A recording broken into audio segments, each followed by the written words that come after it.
காட்டு நீட்டோலை தன்னை நாக்கு மூக்கொடியாமல் தாக்கி எழுதச் சொன்னேன் சிவனே ஐயா.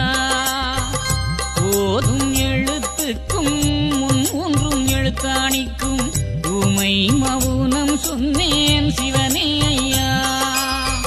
எச்சணம் எங்கும் போற்ற நச்சடலங்கள் பார்த்து தேடி திரிந்தேன் ஐயோ சிவனே ஐயா. 33 தேவரிஷியுடனே முனியும் வந்தெடுத்தாரே சிவனே ஐயா.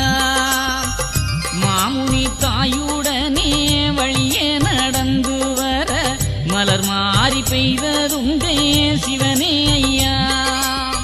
திருச்சம்பதியில் புக்கு தீர்த்த கரையில் செல்ல திரை வந்திழுத்துதையோ சிவனே ஐயா.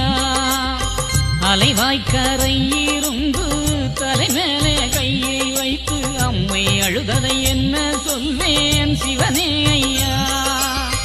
கடலிலே போன மகன் இன்னும் வர காணோம் என்று